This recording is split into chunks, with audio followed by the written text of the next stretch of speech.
I'm Jessica Holsapple with SCG Consulting Group, and this is the Systems Culture Growth Podcast. And today I'm joined by my guest, longtime friend Jake Brander of Brander Group, an IT consulting firm headquartered in Scottsdale, Arizona. And Jake has turned the world's IP address shortage into a golden opportunity, recently topping the charts of the Inc. 5000 list with a 27,000% 3-year growth. This is incredible considering Jake has founded the company less than 60 years ago. So I'm excited to talk to Jake about his journey. Jake, welcome. Thank you for having me. So tell us a little bit about Brander Group. As you mentioned, we're a consulting firm. We focus on helping companies deploy different technologies within the IT and network fields. And basically, the company was founded in out of a response to help streamline some of the systems that I was seeing the companies were having issues with. Incredible. What led to the 27,000% 3-year growth in such a short time frame? Okay, that's a good question. So why don't we start with what led to me starting the company, which was, I was working for another company and was there for 3 years, brought on specifically to help grow their customer footprint and improve their marketing. And he ended up selling the company to a publicly traded large internet service provider. And I was faced with a tough decision of, work for them, which they were trying to recruit me rigorously.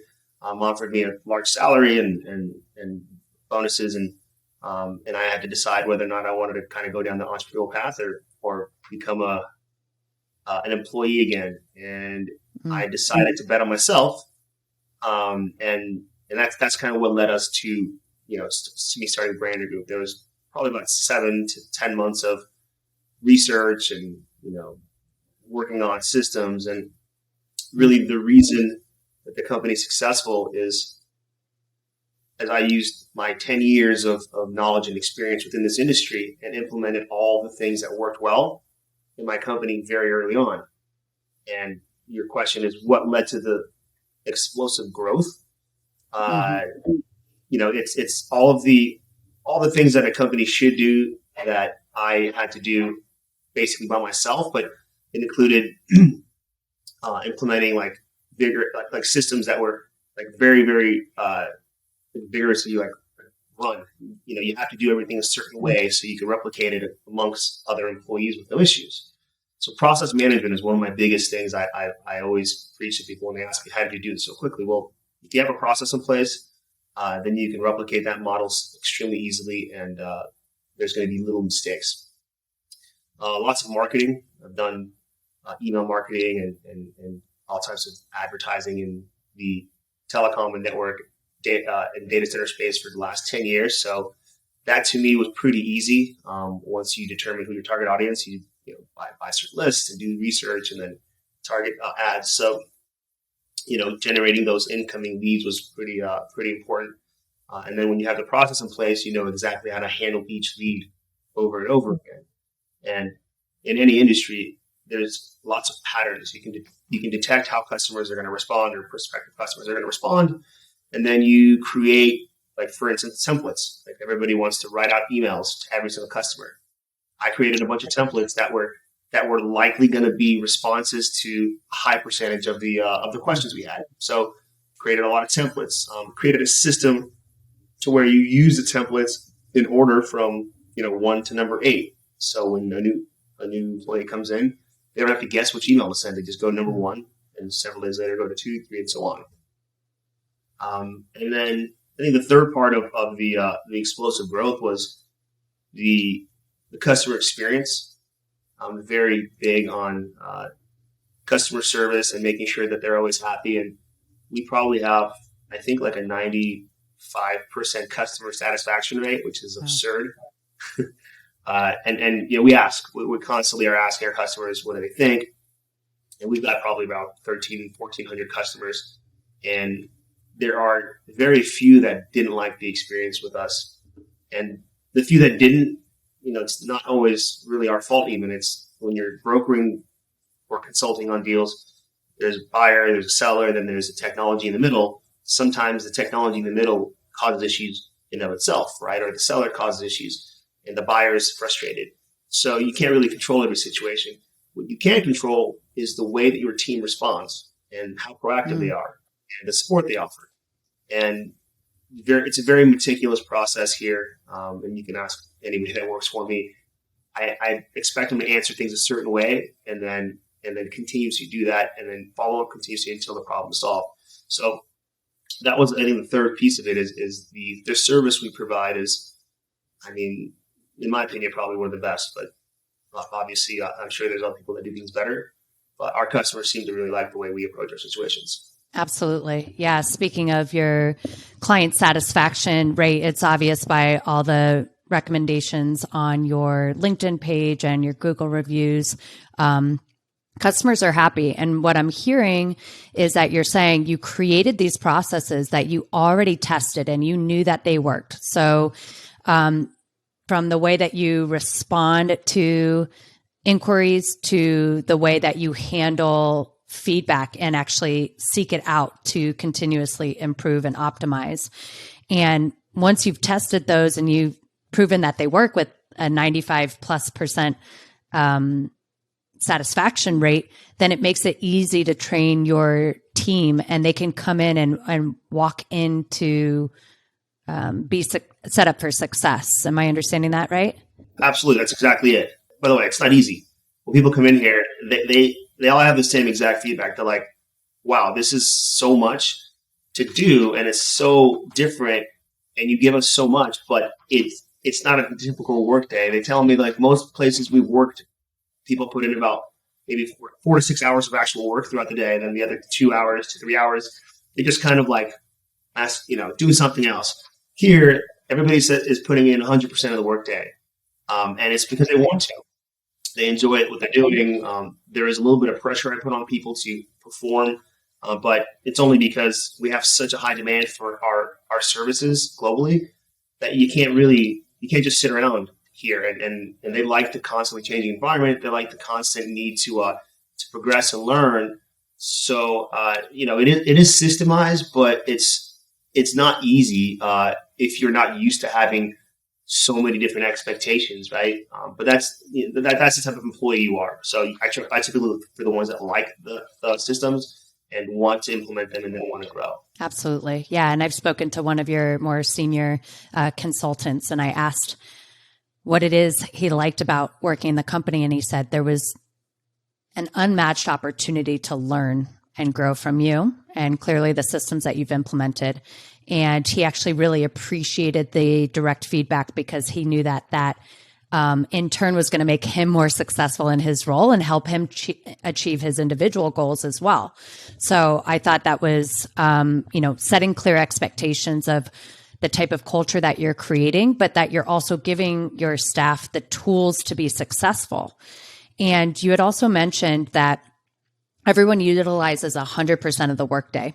And I can tell you, I've been in work environments where there's this kind of pressure from management to be busy. And what I've witnessed, being on the inside of organizations of people aren't always productive in that entire workday because they don't know what to do next, or they don't feel pressured or challenged in any capacity, or they haven't been set up for success. They don't know where to go to next. So there's a big difference between having a full office of full-time staff and actually getting the productivity. So it sounds like you, again, give tools for success and set your team up for success, but you're also telling them the level of expectation that you have and that they will be rewarded if they're meeting your expectations and your client's expectations, but that the pressure is on them to actually succeed in their roles. Great. So you had also, I guess speaking of kind of employee satisfaction, you also have a ton of 5-star reviews from the employee side. And this is, a lot of people are talking about this kind of environment where people don't want to work, like that the labor, like there's a labor shortage, or it's a lot different than how you and I grew up with like parents that instilled work ethic into us and all of that. So are you seeing that in the talent pool, or are you seeing, like you said, where showing people what is a possibility for them and giving them the tools to rise to that, and also, showing them like how you've been able to grow the company in a short period of time is actually inspiring versus seeing people that don't want to work? If I ask the question right, do you understand what I'm getting at? Yeah, no, I understand. And I've been interviewing now for 4 years. The last year and a half has been more challenging than before. People are less likely to want to apply. I think COVID caused a pretty big issue globally for recruiting. Mm-hmm. So, we interview we look at hundreds of resumes a week, interview probably about 40, and then I maybe interview myself maybe 10 a week. And it is challenging to find the right people. For me specifically, because I have such a high demand for excellence. But the people that the nice part about what I have here is everybody that's here, they say the same thing. So I don't even interview people by myself anymore. I do a quick phone interview, 10 to 15 minutes. If I like them, I bring them in for a group interview. Now the group, my company interviews them, not me. I'm just sitting there. They decide whether or not they like the person that's being interviewed. And that's changed the perspective, because now I'm putting the power into their hands, and everybody feels like a level of responsibility. And then they also tell the person that's being interviewed how much they do and what they expect of them, because it's a team effort. So if the person on the other side is willing to accept that challenge and they like what that person has to say, we now bring them in. And then now that expectation is set from the front, from the front end. And not everybody's willing to do that.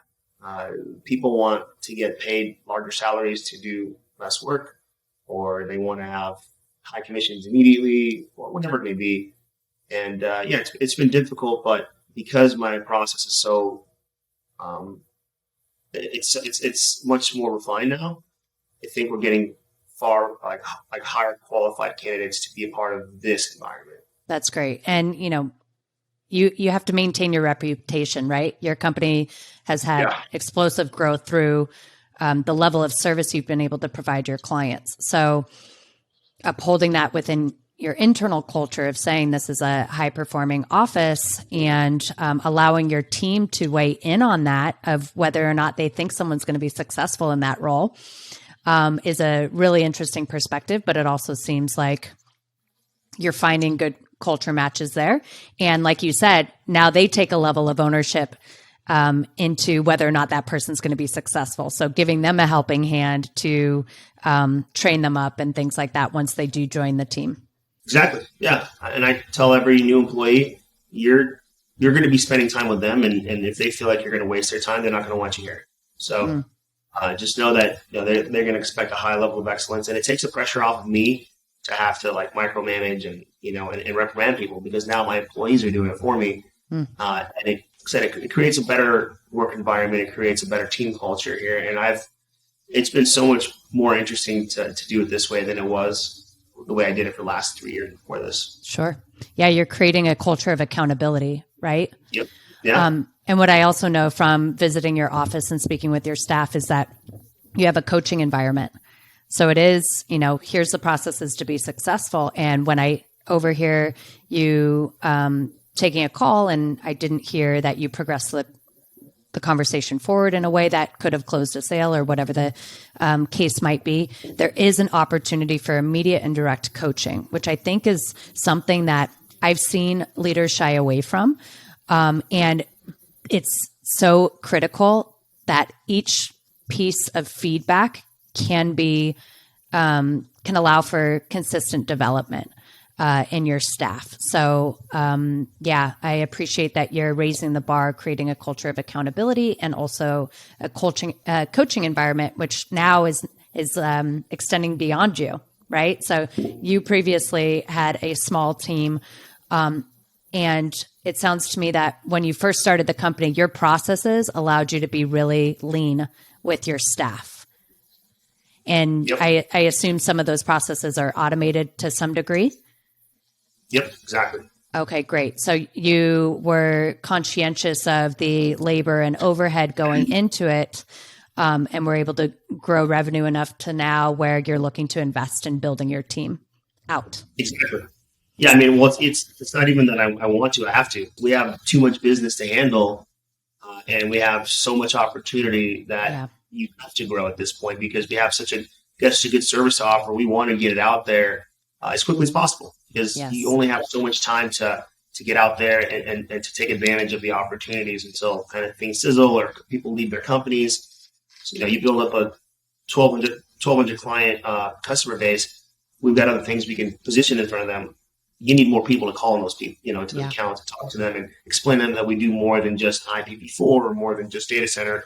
Give them a holistic picture of our service offering. Absolutely. And I think educating your clients of knowing that they might have come to you for one service, but that you can be a one-stop shop is so critical because, I mean, we think about personally how we use our personal resources and how we invest in things. If we knew there was just one place to go to for all of these different services and that we really enjoyed the experience we had,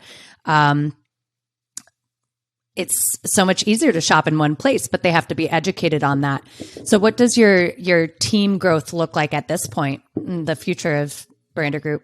At the moment, we have a lot of opportunity on the holistic solution side of our business. So we're looking to hire account executives and as quickly as possible and as many as possible. But the goal is to have probably another 10 to 12 hired before the end of the year, which is probably a little bit ambitious, but nevertheless. So about 10 to 12 account executives, and then we want to hire 4 sales development representatives that will call into kind of colder accounts and develop those relationships and then hand them off to the account executives. But really, we just need more people to get out there and spread the word. And then immediately after that, probably 2 support people to help kind of offload some of the more administrative and supportive tasks off the salespeople so they can continue to focus on building relationships. Amazing. So support people, SDRs or sales development representatives and account executives. And do they need to have a technical background? I used to have that requirement. Now that I have an operations manager here, we have a whole training program built. I don't think that's a requirement as much because we've hired 2 people without a technical background and they've been pretty successful. So I think really what we're looking for is kind of 3 characteristics in a person. Somebody that can learn really fast, kind of have the ability to educate and then self-educate as well. Somebody that can come in here and be self-motivated and not just put in the bare minimum.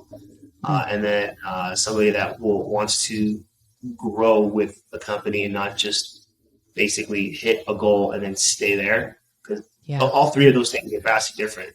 So you can have people that want to do 2 of those things, but not 3. I'm looking for all 3 of those characteristics, which is not easy to find. But the technical requirement, I think, is less important now because we can teach you technology. I can't teach you how to be self-motivated. I can't teach you how to learn faster.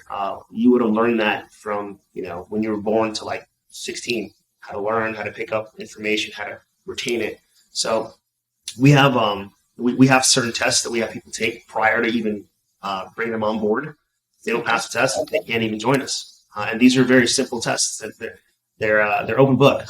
We're not, we're not making it difficult. So if you can't even pass an open book test, then I don't know that you're going to be able to make it here. But, we have systems in place that show us people's abilities to learn something if it's given to them in a very digestible format. Yeah. And the technology will teach them along the way, and then part of that is mentorship. And as you mentioned, I'm very hands-on. Every person at this point of the company stage gets access to me every day. And I sit down and I teach them and I motivate them and I show them all the tricks and how to be successful. Everything is here is a mentorship opportunity for me. And I like passing on my skill sets to people. It makes me feel like I'm doing something above and beyond what a normal person would do in my situation. Yeah. No, and you had listed a lot of the requirements and what you're looking for in a candidate. And we talked about kind of like what we're hearing and seeing as far as what candidates are looking for. And, you know, there's words that get passed around like a sense of entitlement and things of that nature. But I have worked on all sides of fast growing, high growth, early stage companies. And what I can say from that experience is that the opportunity to grow and learn directly from a founder that has 15 years of sales experience and global sales experience, in your case, you know, topping the list of an Inc. 5000 chart in just a few years of being in business, is an opportunity that you cannot get at a large corporation. There are tiers, there is politics, there are all these other things in place that it might be nice to have like kind of a cushy salary and benefits and all those things that these larger organizations offer. But if you're someone that is looking to grow their career and excel faster based on all the things that you had mentioned, self-starter, your own dedication and motivation to learn and grow in your role, then an opportunity with a company like Brander Group is really unmatched. So I think that's something that you know, people that are early in their career really miss out on because they're trying to compare apples to apples, and it's just really not.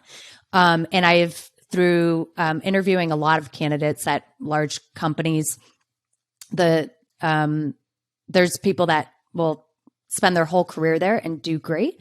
And then there's people that are telling me they've got passed over for promotion year after year. They weren't set up for success with the metrics that they had to hit, or they weren't given the level of support. Like, for instance, a salesperson that has to call in and go to 3 levels just to help their client out. You're saying that there's one level.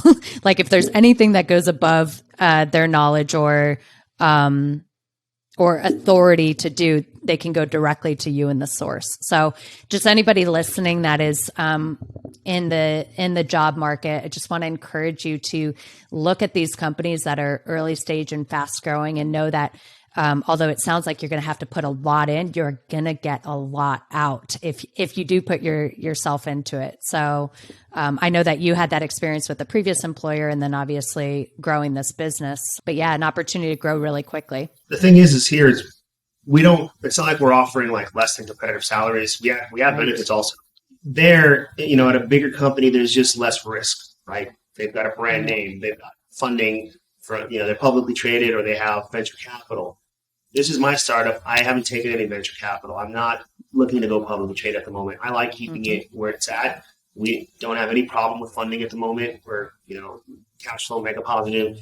But, you know, if I bring people in, I have to be conscious of who I'm bringing in and what salaries I'm bringing in, and how many of those people I want to bring in. So do I bring in less than experienced people and grow them? Do I bring in really experienced people, but then they don't really need my mentorship, and maybe they do their things their own way? And that's really been my struggle. But the mentorship is big here. It's a big part of it because you're getting training from me, and I've got 15 years experience of being way above a normal producer, right? I'm not just saying that. It's been proven now.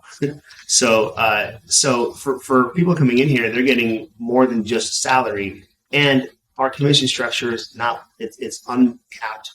We have no territories. We've got no restrictions, and I want people here to make more money than they ever have. That's my goal. Like, so anybody coming in here in the first year, they should make more than they did in previous places, because we're set up for success here. We have too many leads. We've got too many accounts to work. We've got a lot of information here, and then I'm here to help people. Like, I want them to succeed, and I'm providing them with all the tools they need and the resources that are required to succeed in the information. They just have to be able to do it. Absolutely. And yeah, I love the culture that you've created and the staff that you have. It's always good walking into your office, and it's beautiful, by the way. Anyone that might be interested in speaking with Jake about a role, it's a great office environment, great culture, and clearly building something great. You had mentioned that you were a mega producer in every role that you've ever had. And skills is such a skill, or excuse me, sales is such a skill that, people either shy away from or think they're good at, but don't necessarily know their potential. So I'd like to know, what do you think is the number one sales skill every individual should possess, or what's most important? Oh, that's easy. That is super easy. Being able to qualify a customer properly. That's it. Okay. If you ever hear me on a sales call, or if you speak with anybody on my sales team about my sales calls, ask them, do I actually ever sell anything on the call? The answer will 100% of the time be no. I've never pitched anything. I never have. I don't need to. All you need to do is qualify the customer and ask them questions to determine whether or not they have an issue you can solve, or if you can help them build a business case for what they need. And that's been my secret for the last 10 years is I've taken multiple courses on value selling. I've taken multiple courses on using psychology to sell. And the number one takeaway is qualify the customer, ask them questions, but not haphazardly. You should have a goal in mind. I'm either trying to solve a pain point, or I'm trying to help them build a business case to either buy a product or sell a product, whatever it may be. And you can rinse and repeat the same formula in any industry, in any product. So that's what I've always done. And that's what I teach people here is how do you qualify something, and then how do you align your solution to either a problem or to help them build a business case or to help them grow or to help them make money, whatever it may be. You just got to find those things. And too many people come in there and they're just pitching, oh, well, here's why we're great. That doesn't matter. You could be fantastic and your product could be the best. But if I don't have a need, then there's no point. I'm not going to buy your product or your service. So that's been my, I think my secret to my success is just asking a lot more questions than talking. Yeah. And I could imagine that you've created some templates and some training around this for your team. Yeah. So there is a very, I want to say, kind of systematic, a question-based system that I created specifically for this company, but I've also done it for the last two. And, it's also important to follow up with an email after the call and recap the call, not because you want them to know you were listening. That's a given. It's so you can then recap the information and show them the pain point, or show them the opportunity for them to make money, or show them that there's a way to build a business case for what they need, and then tie your product in that email back into that. That's the most important part. And then they can socialize that information internally, right, with their CFO or their CTO, whoever makes the decisions with them. And now you're passing an email on, and then maybe upper management is seeing this opportunity where they otherwise didn't see it because you weren't able to articulate it. Well, now I helped you articulate it to your team. So it's the conversation, and then also the way that you reposition it in the email that can then be socialized and then do the selling for you in a sense. But once again, you're not selling it if they need it. You're just helping them see the value in what you're offering. It's very well said. Thank you. Jake, what is the one thing you're most proud of with Brander Group? There's a lot that I'm proud of here, really. The company grew at a rate that was faster than I thought, to be honest with you. That's great. We hit milestones, revenue milestones much greater than I thought in a very short period of time. We have a much larger customer base than I ever thought was possible. But I'm proud that the customers say the same thing over and over again to us. And that to me is a testament to the way that I envisioned this in the early days when I sat in my room for 12 hours a day, just thinking strategy and emailing people one by one and, LinkedIn, and just constantly thinking, man, is this going to work? But also envisioning, this is how it has to be. People have to tell me they love the company. They have to say that they really enjoy the way that we handled the conversation, the email, the whole, start to finish service that we provided. And hearing that now feels so good because that's what I envisioned in the past. And then being, recognized on the Inc. list this year was cool because that also was a goal of mine. That was my bucket list, be published. And that happened randomly this year. I wasn't even expecting it. And then also, I think I'm most proud of the team because when you come into the office and now they're telling you why they think this is special. I'm not, I don't pitch our company anymore. My employees are pitching it to people that want to work here. They're explaining to them why this is different. And that, for me to hear that is fantastic because I didn't realize that people would do that for me. I always thought I'd have to be the cheerleader for my own company. So that feels really good. And my mission has changed. The last 3 years, it was always revenue driven. I wanted to hit revenue numbers, and we've actually hit them, even though I thought it was impossible. We did it. But this year, my goal has nothing to do with revenue, and neither does it next year. It has everything to do with hiring people. I want to have X amount of employees, this year. I want to have X amount before the end of next year, because I want to now mentor and I want to enrich people's lives.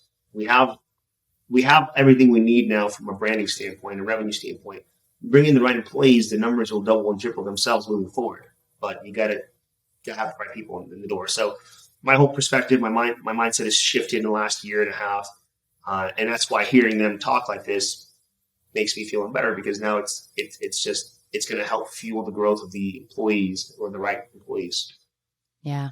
So you had a clear vision, and you were really dedicated to visualizing that, writing it down, conceptualizing exactly how staff would feel, clients would feel, how you'd be validated by making a list. And to see that come to fruition must be really, really rewarding.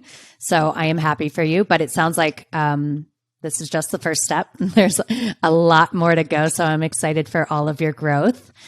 The last question I'd like to ask, besides where people can find you, is how do you hold yourself accountable to such high goals and high standards? How do you set your own self up for success for achieving all these lofty goals? I built 2 other companies in the past, and they were both successful. They weren't never my company, but I treated it like it was my company. So when I actually had my own company, I had to say, okay, whatever I did there before has to now, that I have to double those efforts, because now it's just me. I don't have, there's no CEO, there's no CFO, there's no accounting people. It's literally just me for the next whatever year, I thought. So when you change your mindset, everything else goes out the window, or at least it should. So I held myself accountable in many ways. I stopped going out, right? No more going out to dinners, no more having drinks, no more parties on the weekends. All that went out the window. I literally locked myself in a room for 12 hours a day, every day, including weekends, for like 8 months to a year. And now I still work 12 hours a day, but I'm not locked in a room. I'm in the office, I'm at home, I'm traveling. But I held myself accountable by removing any other obstacle in my life and any other extracurricular activity in my life that would deter me from putting in all my effort into this. And I hear a lot of people say you have to have a lot of irons in the fire. I love that. Because they always hear that from these entrepreneurs that are successful. I've got multiple business streams. But what they don't understand is, before that entrepreneur started to invest in multiple business streams, they had to make one business ultra successful in order to get the revenue to do that. So whenever I hear people say, I've got 10 projects I'm working on, or even 5 or even 3, my first reaction is, why don't you just focus on one until it becomes successful, rather than focusing on 3 that ultimately will likely not become successful because you can't put enough effort into it. So I just decided to go all in on this, focus on this every day. I had another opportunity in the cryptocurrency field. I started doing both of them, and then I quit that one within like 2 months, because I realized this is where I needed to be, and I'm glad I did.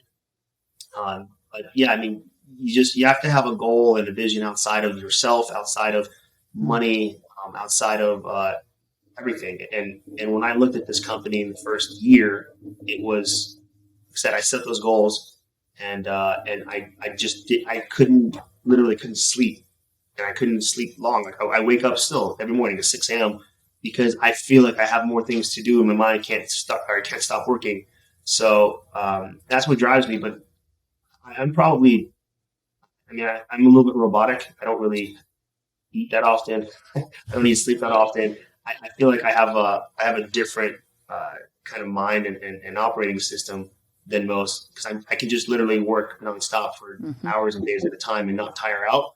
But ultimately, if you want to do something big and you want it to happen quickly and you want to do it on your own, you have to have this mentality of, and you basically have to be crazy. Like people, they used to call me like, you're out of your mind. You're not going to be able to do this. I was like, well, I'm just going to do it anyways, and we'll see what happens. But you have to have a very interesting mentality on how things operate, and lack of limitations, which I think is the opposite of how some people think. Yeah. No, and I think it's dangerous to tell someone with your mindset, you can't do it or you're crazy, because it just fuels and drives us more. And it sounds to me that you set your priorities and your focus, and like you said, went all in on one thing. And some people that are listening might think, oh my goodness, I couldn't go all in. I don't want to be robotic. I don't want to focus on one thing. That could be boring, or too risky, right?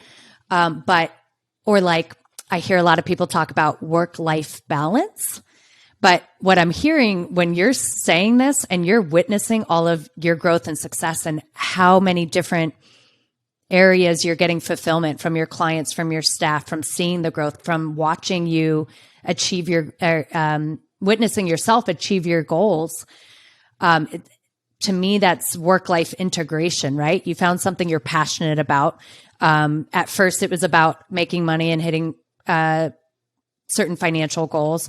And now it's extended past that into creating an impact and being able to share your skills and your knowledge with people that work for you and anyone else that might be curious. So we're certainly grateful that you shared that. And I think that mindset and focus is really critical. And we see a lot of people that have too many irons in the fires, and all that does is create chaos and make each of your efforts just a little bit watered down, right? With that same focus and intensity and drive and passion towards anything, whether it's, making bracelets or building an IT consulting firm. It's amazing what like a one-track mind can do. And your company's a testament to that for sure. And like, you can always create more avenues of business within your business once one stream is successful. And I focused on IP addresses to start, but my vision was always full consulting firm. I knew I would get there. I just needed to build a unique track of customers that would then allow us opportunities because of our systems and because of our service. So I knew I was going to build more revenue streams within the company, and we have more available to us, but I have to push them away because I'm still developing, the solution side of the business, which is taking time and effort. So you can find more business areas within your business. It doesn't matter what it is. If you're selling bracelets, you can start selling other types of, bracelets or whatever, or armbands. It doesn't matter. But, when you have it, when it's all within a one track, and then it's able to be kind of expanded within that track, you have more control, more quality, more opportunities that you create just through your own, through your own customer base, versus focusing on three different businesses who have no correlation with each other, all have different timelines, all have different systems, and you just kind of haphazardly doing these things. It just creates chaos. I'm not saying nobody can do that. There's people that can do all three of them, I'm sure. I'm just saying the likelihood of success doing those things is far less than if you just focus on one thing. Yeah. And clearly your clients are happy that you're focused on providing a high quality service, and that's led them to open up their minds and kind of their needs to you to say, how else can you help us, Jake? And you've been able to do that by providing high quality service, making the systems in your business run efficiently, checking in with feedback from your clients so that you can continue to optimize. And then from there, they'll want to buy anything that you're selling. Hopefully. Great. Well, I really appreciate you sharing your journey with us. And definitely, if anyone out there is looking for a sales role or an opportunity to grow with a fast growing startup with a lot of mentorship and coaching available, reach out to Jake. And what is the best way to connect with you? I think you can probably go to our website, brandergroup.net. There's a careers page. They can email me directly if they like, jake@brandergroup.net. And happy to respond to any emails with any questions. Great.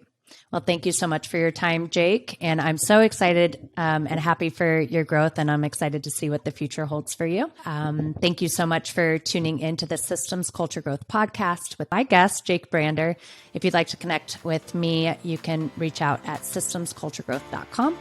And if you found this episode helpful in any capacity, please consider subscribing. Thank you so much.